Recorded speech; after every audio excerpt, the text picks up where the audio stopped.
morning, everyone. My name is Megha Dayani and I am your science teacher.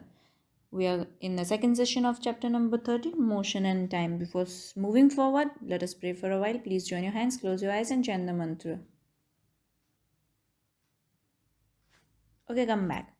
We have already learned about speed in the first session, but does every object moves with a constant speed?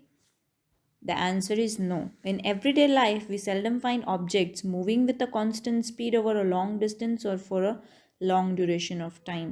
ऐसा बहुत कम देखने को मिलता है, rare case में. बाकी ऐसा नहीं होता कि कोई भी ऑब्जेक्ट कंटिन्यूअसली कांस्टेंट स्पीड पे बहुत लंबे डिस्टेंस तक बहुत लंबे टाइम तक कांस्टेंट स्पीड से करे, है ना. तो इसके लिए हमें एक नया टॉपिक लर्न करना था जो हमने ऑलरेडी डिस्कस किया था, एवरेज स्पीड, जो कि क्या होता है, total distance covered upon total time taken. हो सकता है कि अगर हमें जाना है कहीं पे तो हम पहले 10 मिनट कुछ अलग स्पीड पे कार ड्राइव कर रहे हैं, दूसरे 10 मिनट कुछ अलग स्पीड पे कार ड्राइव कर रहे हैं, है ना. तो वो कांस्टेंट स्पीड तो रही नहीं, इसीलिए उसके ऊपर से हमें एवरेज स्पीड कैलकुलेट करनी पड़ती है. इसके ऊपर से हमें दो नए टॉपिक लर्न करने हैं जो कि है uniform and non uniform speed. अगर कोई ऑब्जेक्ट इक्वल डिस्टेंस कवर करता है इक्वल टाइम इंटरवल में, तभी वो यूनिफॉर्म स्पीड करता है और उसका मोशन कौन सा होता है, यूनिफॉर्म मोशन. जैसे कि देखो यहाँ पे एक एग्जांपल है, कोई एक ऑब्जेक्ट है जिसको 40 किलोमीटर कवर करने में 1 आवर लग रहा है, तो उसकी एवरेज स्पीड क्या हो गई, 40 किलोमीटर पर आवर. ठीक है, अभी उसी को 1 आवर को हमने नीचे देखो 4 इक्वल टाइम में डिवाइड किया है. कोई टाइम इंटरवल तो होगा ना, तो हमने यहाँ पे इक्वल टाइम इंटरवल कौन सा लिया है, 15 15 15 और 15 मिनट. ठीक है, तो अभी क्या होता है, पहली 15 मिनट में कोई ऑब्जेक्ट कितना डिस्टेंस कवर कर रहा है, 10 किलोमीटर. दूसरी 15 मिनट में भी कितना, 10 किलोमीटर. तीसरे में भी 10 किलोमीटर एंड चौथे में 15 मिनट में भी 10 किलोमीटर.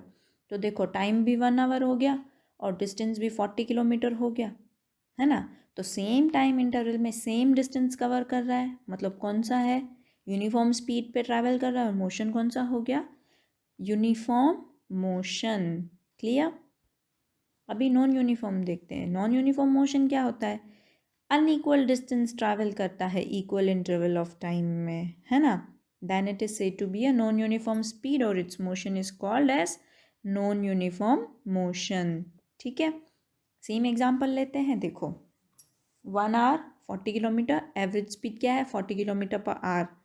टाइम इंटरवल क्या कितना लिया हमने, 15 15 15 एंड 15 मिनट्स. ठीक है, अभी क्या हो रहा है, पहली 15 मिनट में 10 किलोमीटर डिस्टेंस ट्रैवल कर रहे हैं, दूसरी 15 मिनट में देखो 15 किलोमीटर, तीसरे में 8 एंड चौथे में 7 किलोमीटर. तो 10 plus 15 plus 8 plus 7 that is equal to 40 kilometre and 15 plus 15 plus 15 plus 15 is 1 hour, है ना. 60 मिनट्स हो गए, मतलब 1 आवर हो गया, है ना. तो ये क्या है, सेम इंटरवल ऑफ टाइम में डिफरेंट डिस्टेंस कवर कर रहा है, मतलब ये नॉन यूनिफॉर्म स्पीड से मोशन कर रहा है ऑब्जेक्ट. तो मोशन कौन सा है, नॉन यूनिफॉर्म, और स्पीड भी नॉन यूनिफॉर्म. ठीक है, let us do one example upon that. A car moves with a speed of 40 km per hour for 15 minutes and then with a speed of 60 km per hour for the next 15 minutes. The total distance covered by the car is, car ने total distance कितना cover किया है वो ढूंढना है ना. तो देखो पहली 15 मिनट में कार 40 किलोमीटर पर आवर में ट्रैवल कर रही है और दूसरी में 60. तो यहाँ पे देखो एक तो सेम टाइम इंटरवल में डिफरेंट डिफरेंट डिस्टेंस कवर हो रहा है, डिफरेंट डिफरेंट स्पीड दी गई है, मतलब डिस्टेंस कितना होगा, डिफरेंट, मतलब नॉन यूनिफॉर्म स्पीड है ना. पहले सॉल्व करते हैं. देखो जो गिवन डेटा है वो लिखते हैं. तो पहला 14 किलोमीटर पर आवर 15 मिनट में और दूसरा 60 kilometre per hour next 15 minutes में. तो हमारे पास टाइम और स्पीड है तो डिस्टेंस मिल जाएगा. कैसे, ये वाले फॉर्मूला से. फॉर्मूला क्या है, distance is equal to speed into time. हमने वो DST वाला ट्राइंगल किया था फर्स्ट सेशन में, उसके ऊपर से याद करना, है ना.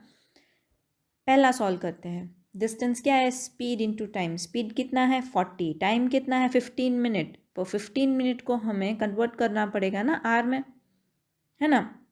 क्यों, क्योंकि हमें स्पीड किस में दिया है, किलोमीटर पर आवर में, इसीलिए हम क्या कर रहे हैं, डिवाइड बाय 60 कर रहे हैं. ठीक है, तो डिस्टेंस क्या हो जाएगा, 40 इंटू 15 अपॉन 60।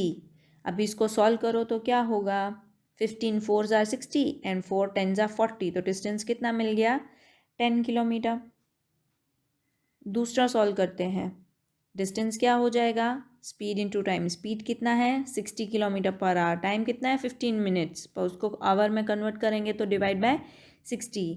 तो यहाँ पे क्या होगा, अभी 60 का तो डिस्टेंस कितना मिल जाएगा 15 किलोमीटर। तो देखो दोनों का डिस्टेंस मिल गया।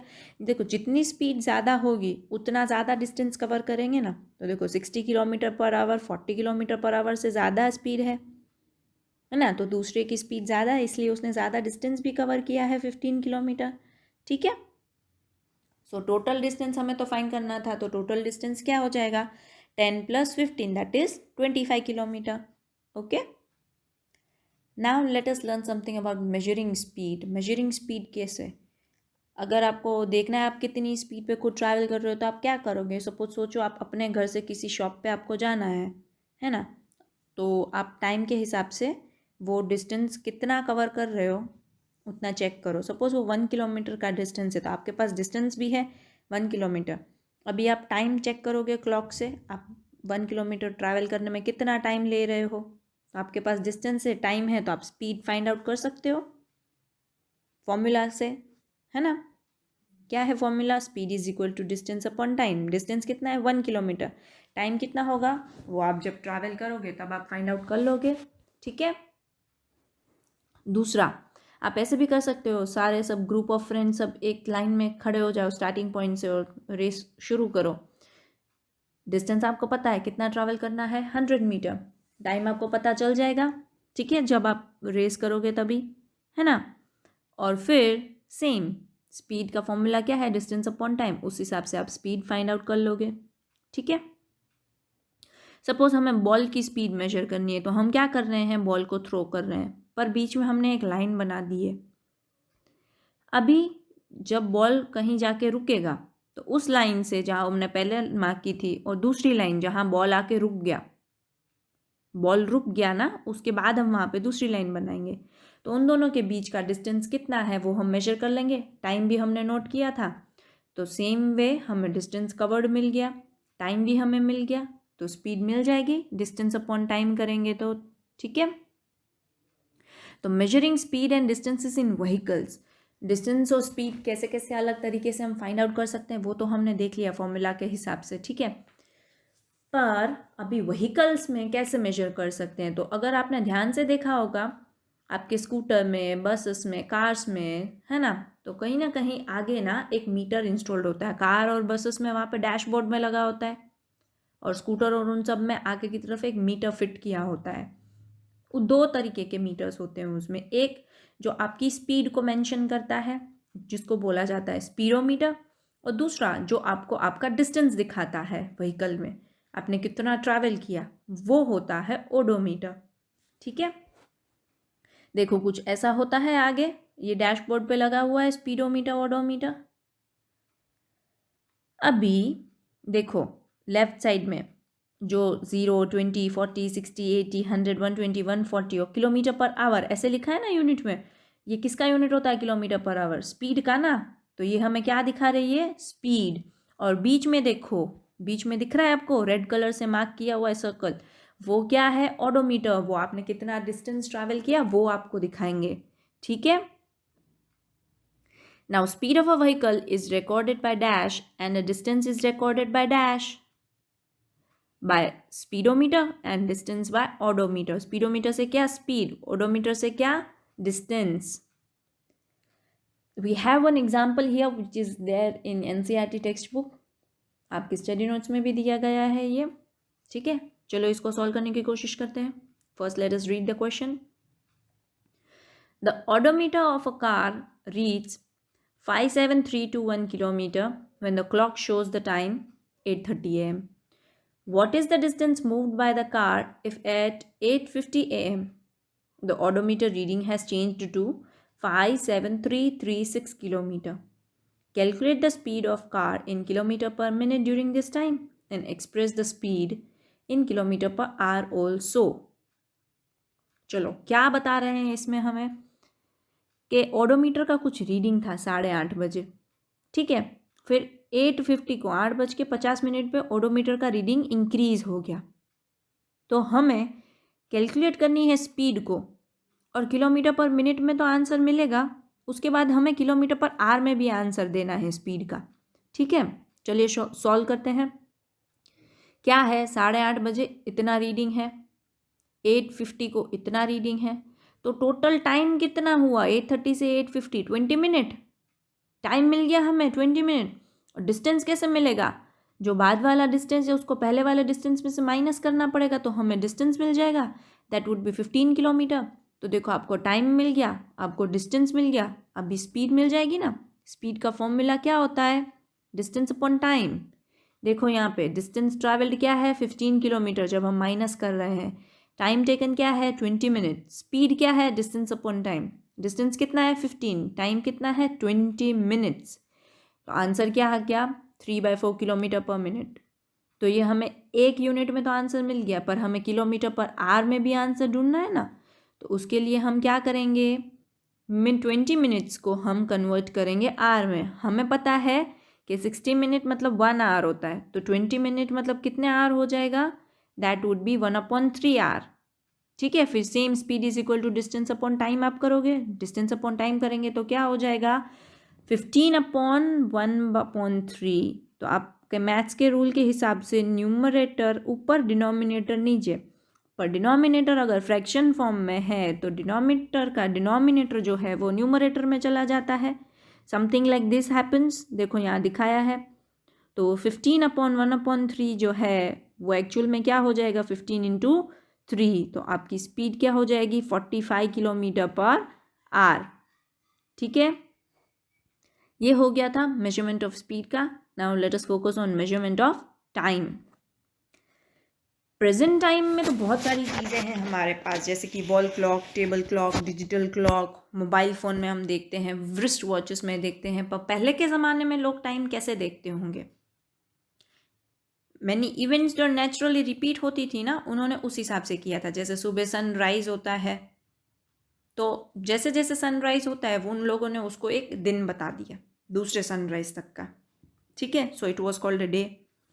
फिर मंथ कैसे बताया एंशियंट टाइम में, कैसे कि बोला, मून के फेसेस होते हैं ना 15 डेज पे, तो मून के फेसेस के हिसाब से दैट इज 1 मंथ। और ईयर कैसे होता है, year was fixed as the time taken by the earth to complete 1 revolution of the sun, उसको ईयर बोला गया। कितना टाइम लेता है अर्थ, 365 डेज 1/4 डेज, है ना। 365 1/4 days, that is 365 days and 6 hours. ये सबको पता ही होगा। ठीक है, now in order to measure the time interval shorter than a day, a number of time measuring devices were invented। तो ये डे, मंथ, ईयर, ये सब तो ठीक है, पर एक दिन से अगर कोई छोटा टाइम इंटरवल है जिसको मेजर करना है, तो उसके लिए बहुत सारे डिवाइसेस इन्वेंट किए गए थे। जैसे कि ये sundial, sand clock, water clock. ठीक है, अभी सन डायल जंतर मंतर में होता है ना। जयपुर का जंतर मंतर है जो सबसे बड़ा है, I guess in the world it is the biggest one, है ना। यहाँ पे आपको दिल्ली का जंतर मंतर दिखाया है, यहाँ पे ऐसा सन डायल होता है, कुछ ऐसे दिखता है। उस पे देखो बीच में ये डायल है जो क्या मेजर करता है, किसकी पोजीशन, सन की पोजीशन के हिसाब से वो शेडो कास्ट करता है ना। जैसे ही वो शेडो कास्ट करेगा, तो आप देखो जैसे हमारी घड़ी के डायल में 1 2 3 4 लिखे होते हैं ना, वैसे यहाँ पे भी डायल में टाइम लिखा हुआ है। तो जहाँ पे वो शेडो तभी मार्क करेगा तभी उतने बजे हैं। देखो यहाँ पे रेड लाइन से मार्किंग किया गया, अगर शेडो यहाँ पे है तो अभी उतना टाइम हुआ है। हो सकता है कि बाद में सन की पोजीशन के हिसाब से शेडो यहाँ पे आ जाए, जहाँ दूसरी रेड लाइन मार्क की है, तीसरी मार्क की है, तो उस हिसाब से आप टाइम बता सकते हो। ठीक है, पर अभी इसका ड्रॉबैक क्या होता था, जैसे कि रात को अंधेरे में सन होता नहीं है, तो टाइम कैसे पता चलेगा, तो सन डायल उसमें काम आता नहीं था। फिर एक वाटर क्लॉक होता है। वाटर क्लॉक क्या होता है, जिसमें पानी के फ्लो से मेजर करते हैं टाइम को। कैसे होता है, उसमें 2 वेसल्स होते हैं, है ना। एक नीचे वेसल होता है, एक ऊपर होता है। ऊपर वाले में एक छोटा सा होल कर देते हैं, यहाँ पे जूम करके दिखाया है, देखो ऊपर वाले वेसल में क्या है, एक छोटा सा सेंटर में होल है, और उसके अंदर पानी भर देते हैं। फिर धीरे धीरे पानी ड्रॉप बाय ड्रॉप नीचे गिरता जाएगा। तो एक टाइम पे आपको कुछ ऐसे फुल वेसल भर दो उसका और फिर आप ऑब्जर्व करो कि वो पानी ड्रॉप होके जब तक खाली होके नीचे दूसरे वेसल में जाता है तब तक उसने कितना टाइम लिया। सपोज उसने 2 घंटे लिए तो फिर उस बेसिस पे आप बाकी सारे टाइम कैलकुलेट कर सकोगे, है ना। कभी कभी ऐसा भी होता है कि ये नीचे वाला दूसरा जो बर्तन है ना उसमें मेजरमेंट्स मार्किंग्स किए होते हैं कि यहाँ तक आए पानी तो ये 1 घंटा, यहाँ तक आया तो ये 2 घंटा होगा। वो लेवल उसमें ऑलरेडी मार्क किए होते हैं दूसरे वेसल में, ठीक है। तो ये है वाटर क्लॉक। उसके बाद ऐसी सैंड क्लॉक भी आती है, ये सैंड क्लॉक सबको पता ही होगा। उसमें भी देखो ऐसे होता है, अपर पार्ट जो होता है ग्लास का उसमें से सैंड फिक्स्ड अमाउंट में फिक्स टाइम में ऐसे धीमे धीमे नीचे वाले ग्लास की तरफ फैल जाती है और फिर नीचे भर जाता है, ऊपर खाली हो जाता है। तो वापस हम उसको उल्टा करके रख देते हैं, ठीक है। जैसे वाटर में हम मेजर कर रहे थे टाइम को देख के कि कितना टाइम ये ले रहा है, पहले हमने रिकॉर्ड करके रख लिया, वैसे ही सैंड क्लॉक में भी होगा, ठीक है। Now, the smallest time interval that can be measured with commonly available clocks and watches is 1 second. ये सबको पता है। However, अभी स्पेशल क्लॉक्स अवेलेबल हैं टाइम मेजर करने के लिए जो सेकेंड से भी कम वाला टाइम दिखाता है।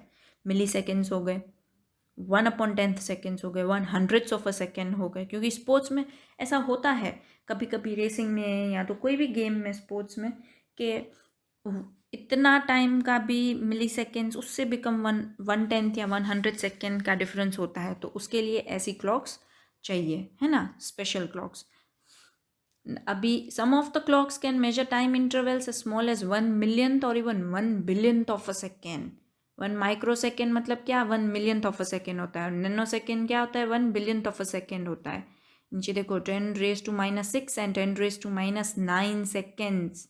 माइक्रो सेकेंड मतलब क्या, 10⁻⁻⁶। नैनो सेकेंड मतलब क्या, 10⁻⁹ सेकेंड्स, ठीक है। ये सारे साइंटिफिक रिसर्चेस के लिए यूज़ होती हैं क्लॉक्स। पेंडुलम क्लॉक जो पहले बहुत यूज़ होती थी, अभी इतनी नहीं है। उसके नीचे देखो पेंडुलम है। अभी ये पेंडुलम कुछ इस तरीके का दिखता है ना।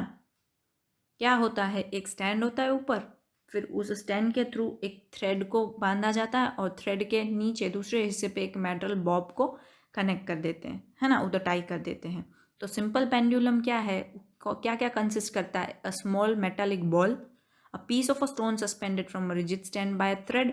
वहाँ पे आप स्टोन भी यूज़ कर सकते हो या तो मेटालिक बॉल भी यूज़ कर सकते हो। मेटालिक बॉल क्या होता है, उसका नाम क्या है, बॉब, BOB, बॉब, ठीक है। तो कुछ इस तरीके का अरेंजमेंट है। और जब भी पेंडुलम रेस्ट पे है तो उसको बोला जाता है कि वो अपनी मीन पोजीशन पे है, ठीक है। Pendulum at a rest in its mean position, clear. अभी हमें क्या करना है, हमें लर्न करना है। क्या लर्न करना है, ऑब्वियसली हम कब से लर्न ही कर रहे हैं, पर पेंडुलम कौन सा मोशन दिखाता है वो लर्न करना है। तो जब भी टू और फ्रो मोशन सिंपल पेंडुलम दिखाएगा तो वो 2 तरीके के मोशन कर रहा है उसमें, पीरियोडिक और ऑसिलेटरी मोशन, है ना। जैसे ही आप बॉब जो है पेंडुलम का उसको हल्का सा रिलीज कर दोगे, उसको किसी भी एक तरफ लेके, वो सेंटर में है अभी, आप किसी भी तरफ लेके जाओ, लेफ्ट और राइट, और फिर उसको छोड़ दो, तो वो to and fro motion continuously करता रहेगा। तो वो पीरियोडिक मोशन भी दिखा रहा है क्योंकि वो रिपीट करता है फिक्स्ड इंटरवल ऑफ टाइम में अपने मोशन को, और वो continuously to and fro motion कर रहा है उसकी फिक्स्ड पोजीशन से, मतलब वो ऑसिलेटरी मोशन भी दिखा रहा है।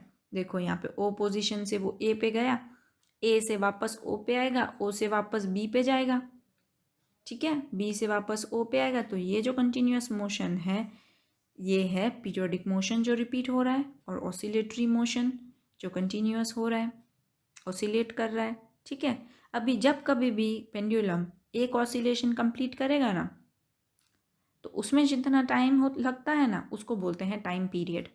टाइम पीरियड किसको बोलते हैं, पेंडुलम को एक ऑसिलेशन कंप्लीट करने में जितना टाइम लगा ना, that is the time taken by the pendulum to complete one oscillation is called its time period, ठीक है। फिर आप वो कोई भी पोजीशन से शुरू करिए। यहाँ पे देखो सपोज हम बी पोजीशन से शुरू कर रहे हैं, AOB सबको दिख रहा है डायग्राम में। सपोज आप बी से शुरू कर रहे हो तो बी से ओ गया, ओ से ए से ओ एंड ओ से वापस बी, तो ये एक ऑसिलेशन कंप्लीट हुआ, ठीक है। सेम वे अगर वो ए से शुरू कर रहा है तो वो ए से ओ से बी, बी से ओ से ए, तो ये एक ऑसिलेशन कंप्लीट हुआ। सपोज हम सेंटर में से ही काउंट कर रहे हैं उसको, ओ से ही, तो वो ओ से पहले ए गया, ए से वापस ओ आया, तो क्या ये एक ऑसिलेशन हो गया? नहीं, वो वापस ओ से बी जाना चाहिए और बी से वापस ओ आना चाहिए, तभी एक ऑसिलेशन कंप्लीट होगा। ठीक है, और वन ऑसिलेशन कंप्लीट करने में उसको जितना टाइम लगा वो हो जाएगा टाइम पीरियड। और वन ऑसिलेशन क्या है? जब कभी भी बॉब अपने एक एक्सट्रीम पोजीशन से दूसरे एक्सट्रीम पोजीशन पे जाके वापस अपनी पोजीशन पे आ जाए, उसको बोलते हैं one oscillation. Clear both the things, one oscillation और टाइम पीरियड। अभी देखो, the time taken by pendulum to complete one oscillation is called its time period. अभी ये टाइम जो वो लेता है वो किस पे डिपेंड करता है? थ्रेड की लेंथ पे। The time period of a simple pendulum depends on its length. A pendulum completes every oscillation in exactly same time provided its length is kept constant. वो सेम टाइम ही लेगा हर एक oscillation में अगर उसकी length same रह रही है। यहाँ पे देखिए 4 पेंडुलम है, पेंडुलम बोलो या तो थ्रेड से बॉब को कनेक्ट किया गया है, बोलो। लेफ्ट साइड में देखो 4 अलग अलग पेंडुलम है, बॉब की साइज अलग अलग है चारों में, पर थ्रेड की लेंथ सेम है। तो थ्रेड की लेंथ अगर सेम है मतलब वो टाइम पीरियड सेम ही रहेगा, दैट इज 10 सेकेंड्स। ठीक है, अभी यहाँ पे देखो हमने क्या किया, बॉब वही रखे पर हमने थ्रेड की लेंथ राइट साइड में लंबी कर दी लेफ्ट के हिसाब से, तो टाइम पीरियड क्या हो गया? 15 सेकेंड्स। That means what? जैसे ही लेंथ बढ़ेगी time period will also increase. Length छोटी होगी, टाइम पीरियड डिक्रीज होगा वन ऑसिलेशन कंप्लीट करने के लिए। ठीक है, अभी ग्राफ्स के बारे में कुछ लर्न करते हैं। चलो, आपने ऐसे ग्राफ्स देखे होंगे जो कि है बार ग्राफ, ऐसे ग्राफ्स देखे होंगे, ऐसे ग्राफ्स भी आपने देखे होंगे, पर एक्चुअली ग्राफ्स है क्या? वो एक डायग्राम है which shows the relationship between the two quantities. दो क्वांटिटीज़ के बीच का रिलेशन दिखाता है। ग्राफ एक डायग्राम है जो रिप्रेजेंट करेगा डेटा को या तो वैल्यूज़ को एक ऑर्गेनाइज्ड मैनर में दिखाएगा। ठीक है, motion of objects can be presented in pictorial form by the distance time graph. Motion जो भी है ऑब्जेक्ट का वो हम डिस्टेंस टाइम ग्राफ पे दिखाएंगे। ठीक है, तो हमें अभी क्या लर्न करना है? Distance time graph. Distance time graph learn करने के लिए हमें क्या करना चाहिए? पहले तो आपको ये सारी चीज़ें पता होंगी, आपने मैथ्स में ऑलरेडी लर्न कर लिया होगा, but still let us have a quick look on it. हम क्या करेंगे? एक्स एक्सिस वाई एक्सिस और ओरिजिन ड्रॉ करेंगे। उसके लिए हमें क्या चाहिए? ऐसे ग्राफ पेपर चाहिए, और वाई एक्सिस जो कि है वाई ओ वाई डैश, और एक्स एक्सिस जो कि है एक्स ओ एक्स डैश। ऐसे एक 2 लाइंस ड्रॉ करेंगे। अभी ये दोनों लाइंस जहाँ पे इंटरसेक्ट करती होंगी, जहाँ पे ओ पॉइंट मार्क किया गया है, वो हो गया ओरिजिन। ठीक है, अभी इस ग्राफ में पॉजिटिव और नेगेटिव दोनों वैल्यूज़ होती हैं। पॉजिटिव वैल्यूज़ एक्स एक्सिस में कहाँ पे होती हैं? ओ एक्स की तरफ, और नेगेटिव वैल्यूज़ कहाँ होती हैं? ओ एक्स डैश की तरफ। वाई एक्सिस पे पॉजिटिव वैल्यूज़ कहाँ होती है? ऊपर ओ वाई की तरफ। ठीक है, और नेगेटिव कहाँ होती है? नीचे ओ वाई डैश की तरफ। ठीक है, चलो एक एग्जाम्पल लेते हैं हम, फिर उसके ऊपर से हम ग्राफ ड्रॉ करेंगे। यहाँ पे कार का मोशन दिखाया है, टाइम और डिस्टेंस ऐसे टेबल दिया है, 1 मिनट 1 किलोमीटर, 2 मिनट पे 2 किलोमीटर, 3 मिनट पे 3, 4 मिनट पे 4 किलोमीटर और 5 मिनट पे 5 किलोमीटर ऐसे दिया गया है। अभी हम क्या करेंगे? ये ऑब्जर्व करेंगे पूरा, जैसे हमने अभी काउंट किया ना, 1 मिनट में 1 किलोमीटर, तो टाइम और डिस्टेंस दोनों देखो। अभी हम एक्स एक्सिस पे क्या दिखा रहे हैं? टाइम, ब्रैकेट में लिखना है इन मिनट्स क्योंकि टाइम मिनट्स में दिया है इसीलिए। वाई एक्सिस पे देखो डिस्टेंस किलोमीटर में है तो इन किलोमीटर ऐसे लिखना है। अभी ओरिजिन पे तो 0 है, अभी हमें स्केल सबसे पहले करनी पड़ेगी। स्केल की वजह से ही हमने ये पूरा ऑब्जर्व किया है ना, जैसे 1 मिनट पे 1 किलोमीटर, तो अब देखो यहाँ पे स्केल को चूज़ कर रहे हैं हम लोग। तो पहले आपने टाइम देखा तो आपने देखा ना कि 1 मिनट का ही गैप आ रहा है सब में, देखो 1 मिनट 2 मिनट 3 मिनट 4 मिनट, तो हम 1 सेंटीमीटर को 1 मिनट दे देंगे। वैसे ही डिस्टेंस भी देखें तो उसमें भी 1 1 का ही गैप आ रहा है, तो 1 सेंटीमीटर को 1 किलोमीटर हम डिस्टेंस दे देंगे। ठीक है, तो ये हो गया आपका 1 सेंटीमीटर। देखो येलो से मार्क किया गया है। एक बॉक्स का जो होता है ओ एक्स की साइड पे जो 1 सेंटीमीटर है वो 1 मिनट डिस्क्राइब करेगा, और वाई की तरफ जितना 1 बॉक्स है 1 सेंटीमीटर वो 1 किलोमीटर डिस्क्राइब करेगा। तो आप उसी हिसाब से आपने 1 2 3 4 5 मार्क कर दिए दोनों साइड पे। ठीक है, अभी पहला वाला मार्किंग करेंगे तो क्या है, जो 1 और 1 है तो वो दोनों की हॉरिजॉन्टल और वर्टिकल लाइंस जहाँ पे इंटरसेक्ट कर रही है, देखो वहाँ पे भी मार्क कर दिया और ब्रैकेट में लिख लिया 1 मिनट 1 किलोमीटर।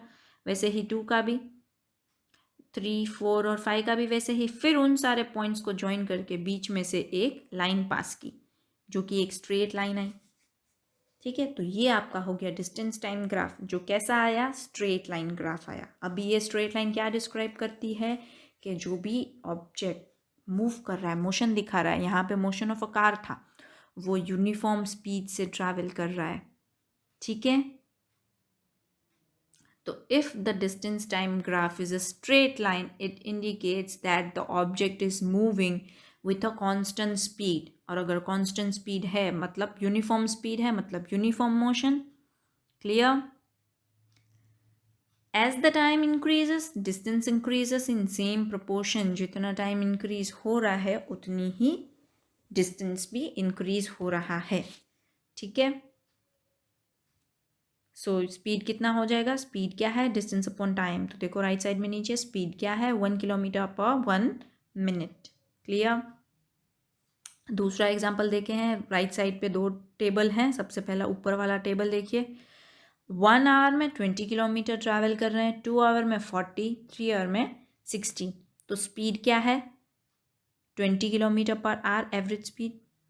ठीक है, नीचे वैसे ही दूसरे टेबल पे देखिए, 1 किलोमीटर में 10, 2 में 20, 3 में 30। तो यहाँ पे स्पीड क्या है, 10 किलोमीटर पर आवर। ओके, तो वही हम यहाँ पे ग्राफ में रिप्रेजेंट कर रहे हैं। जैसे टाइम एक्स एक्सिस पे है तो वहाँ 1 2 3 दिखाई दे दिया, वहाँ पे 10 20 30 40 50 60, that is distance in kilometre. अभी पहले ऊपर वाले टेबल का मार्किंग करते हैं। तो देखो 1 आवर पे 20 किलोमीटर, 2 पे 40, 3 पे 60। तो 3 ब्लैक डॉट्स दिख रहे हैं, वो हमने मार्क कर दिए। फिर उनको ज्वाइन करती हुई एक लाइन दिखा दो, स्ट्रेट लाइन है तो यूनिफॉर्म स्पीड है। वैसे ही दूसरे टेबल का आप तीनों मार्किंग करो, 1 पे 10 किलोमीटर, 2 आवर पे 20 किलोमीटर, 3 आवर पे 30 किलोमीटर। तीनों ब्लैक डॉट्स को ज्वाइन करो, वापस से एक स्ट्रेट लाइन मिली, तो ये भी यूनिफॉर्म मोशन दिखा रहा है। ठीक है, पर ये जो हमें जो स्ट्रेट लाइन मिलती है ना, जो ग्राफ हमें मिलता है, उसको क्या बोला जाता है, स्लोप। क्या बोला जाता है, स्लोप। तो जिसका स्लोप ज़्यादा उसका क्या होगा, और जिसका स्लोप कम उसका क्या होगा। जितना ज़्यादा स्लोप उतनी हायर स्पीड, जितना स्लोप कम उतनी स्पीड कम। तो slope of a distance time graph indicates the speed of object. Slope से हमें क्या मिलेगा, ऑब्जेक्ट की स्पीड पता चलेगी। तो जितना स्लोप ज़्यादा होगा उतनी स्पीड ज़्यादा होगी। ठीक है, चलो एक क्वेश्चन सॉल्व करते हैं। यहाँ पे नीचे एक डिस्टेंस टाइम ग्राफ दिया गया है, ए व्हीकल और बी व्हीकल का। कौन सा व्हीकल स्पीड में मूव कर रहा है, इज मूविंग फास्टर। देखो ए और बी, किसका स्लोप ज़्यादा है, ए का, तो स्पीड में भी ए ही मूव कर रही है। ठीक है, चलो एक और ग्राफ के लिए एक टेबल है हमारे पास, ओडोमीटर रीडिंग दिए गए हैं यहाँ पे। 8 बजे इतने kilometre, distance from starting point कितना है, 0, मतलब वहाँ से स्टार्ट किया है। फिर 8:30 बजे मतलब आधे घंटे के बाद कितना ट्रैवल किया, 20 किलोमीटर। क्यों, क्योंकि ओडोमीटर रीडिंग क्या था पहले, 36540, फिर कितना हो गया 36560, मतलब ये आधे घंटे में कितना डिस्टेंस ट्रैवल किया, 20 किलोमीटर। तो 9 बजे वापस ओडोमीटर रीडिंग बढ़ गई, तो डिस्टेंस कितना ट्रैवल किया, 40। 9:30 बजे 60, 10 बजे 80 किलोमीटर। ठीक है, अभी हमें डिस्टेंस टाइम ग्राफ करना है, तो सबसे पहले जो हमने ऑब्जर्व किया उसके हिसाब से हम स्केल बनाएंगे। स्केल क्या होगा, टाइम लिख लिया यहाँ पे, डिस्टेंस लिख लिया वाई पे। अभी दोनों पॉइंट्स पे हॉरिजॉन्टल और वर्टिकल लाइंस ड्रॉ करो। अभी ये ग्राफ का एक एडवांटेज क्या होता है हमारे पास, कि हम किसी भी टाइम पे ऑब्जर्व कर सकते हैं कि कितना डिस्टेंस कवर हुआ है। जैसे यहाँ पे 8 और 8:30 दो टाइम दिए हैं, 8:30 और 9 दिए हैं, पर सपोज मुझे 8:45 का देखना है, तो मैं देख सकती हूँ, येस ऑब्वियसली दोनों जगह से हॉरिजॉन्टल वर्टिकल लाइंस प्लॉट करो, आपको मिल जाएगा। ठीक है, From the distance time graph, we can find the distance moved by the bus at any instant of time. तो यही मैंने एक्सप्लेन किया, किसी भी टाइम के इंस्टेंस पे हम देख सकते हैं कि किसी भी व्हीकल ने कितना डिस्टेंस ट्रैवल किया है. ठीक है. एक और टेबल दिया गया है. 1 घंटे पे 10 किलोमीटर ट्रैवल किया, 2 घंटे पे टोटल कितना हो गया 15. मतलब 1 घंटे में हमने कितना एक्स्ट्रा किया 5. पहले 10 था फिर 15 हुआ, मतलब 5 एक्स्ट्रा किया 5 किलोमीटर. इन 3 आवर्स में 25 किलोमीटर, मतलब कितना 10. 4 आवर में कितना 40 किलोमीटर, मतलब कितना ट्रैवल किया 15. मतलब देखो हर एक घंटे में डिफरेंट डिफरेंट ट्रैवल किया है. पहले 10 फिर 5 फिर 10 फिर 15, है ना. अभी हमने ग्राफ में ऐसा प्लॉट किया टाइम और डिस्टेंस, तो आपको क्या मिलेगा, क्या पता चल रहा है, नॉन यूनिफॉर्म स्पीड है. क्योंकि क्या हो रहा है, डिस्टेंस ट्रैवल डिफरेंट आ रहा है. डिस्टेंस डिफरेंट ट्रैवल किया है तो स्पीड भी डिफरेंट ही होगी. तो आप जैसे ये प्लॉट करोगे तो आपको कर्व के जैसा आपको ग्राफ मिलेगा, स्ट्रेट लाइन नहीं मिलेगा. तो आपका जो ग्राफ आपको मिलेगा उसके ऊपर से आप बता सकते हो कि यूनिफॉर्म स्पीड है कि नॉन यूनिफॉर्म स्पीड है. यहाँ पे कर्व है मतलब कौन सी स्पीड है, नॉन यूनिफॉर्म. मोशन कौन सा है, नॉन यूनिफॉर्म मोशन. तो कर्व लाइन ग्राफ क्या रिप्रेजेंट करता है, नॉन यूनिफॉर्म स्पीड. ठीक है. सेम में यहाँ पे देखो 1 hour 10 kilometre, 2 hour 10 kilometre, 3 hour 10 kilometre, 4 hour 10 kilometre, मतलब हर एक घंटे में 10 किलोमीटर ही है ना. तो चेंज हुआ क्या, डिस्टेंस. डिस्टेंस चेंज ही नहीं हो रहा है, वो 10 किलोमीटर का 10 किलोमीटर ही है. That means what, as the time is passing but that particular vehicle is not moving, वो वहीं का वहीं है ना. पहले 1 घंटे में उसने 10 किलोमीटर ट्रैवल कर दिया, फिर समझ लो उसने साइड में पार्क करके रख दी है, फिर वो ट्रैवल ही नहीं कर रहा है. तो आपको ग्राफ कैसा मिलेगा, आप जैसे जैसे डॉट करते जाओगे, देखो एक स्ट्रेट लाइन ग्राफ मिला. तो ये अगर स्ट्रेट लाइन ग्राफ का स्ट्रेट लाइन ग्राफ नहीं है, ये क्या है, परपेंडिकुलर टू एक्स एक्सिस है. अगर आपको ऐसी लाइन मिलती है जो परपेंडिकुलर टू एक्स एक्सिस है, वो क्या दिखाएगा, स्टेशनरी ऑब्जेक्ट है, ऑब्जेक्ट मूवमेंट नहीं कर रहा है. ठीक है, स्टेशनरी ऑब्जेक्ट है. स्टेशनरी ऑब्जेक्ट का ग्राफ कैसा आएगा, straight line parallel to X axis. मतलब कौन सी, टाइम एक्सिस, क्योंकि हम टाइम किस पे रिप्रेजेंट करते हैं, एक्स एक्सिस पे. तो आपको ये याद रखना है. अभी तक हमने डिस्टेंस टाइम ग्राफ देखे, उसमें से अगर हमें स्ट्रेट लाइन ग्राफ मिलता है तो स्पीड कौन सी है, यूनिफॉर्म स्पीड. अगर हमें कर्व शेप मिलता है तो स्पीड कौन सी है, नॉन यूनिफॉर्म स्पीड. अगर हमें हॉरिजॉन्टल लाइन मिलती है पैरेलल टू टाइम एक्सिस तो स्पीड कैसी है, no speed, no motion, object is stationary. या आपको इवन दूसरे तरीके से भी पूछा जा सकता है कि अगर यूनिफॉर्म स्पीड है तो ग्राफ कैसा होगा, तो स्ट्रेट लाइन. स्टेशनरी ऑब्जेक्ट है तो ग्राफ कैसा होगा, तो horizontal line parallel to time axis. तो इस हिसाब से भी आपको क्वेश्चंस आ सकते हैं, वाइस वर्सा. ठीक है. Let us do some questions. Show the shape of the distance time graph for the motion of the following cases. First, a car moving with a constant speed, and second, a car parked on a roadside. हमें यहाँ पे 2 condition दी हैं, उसके हिसाब से हमें graph draw करके बताना है कि ये मोशन जो नीचे दिखा रहे हैं उनका ग्राफ कैसा आएगा. तो पहला है, कार जो है वो कांस्टेंट स्पीड पे मूव कर रही है. कांस्टेंट स्पीड है मतलब यूनिफॉर्म स्पीड है, तो कुछ ऐसा ग्राफ आएगा, स्ट्रेट लाइन ग्राफ.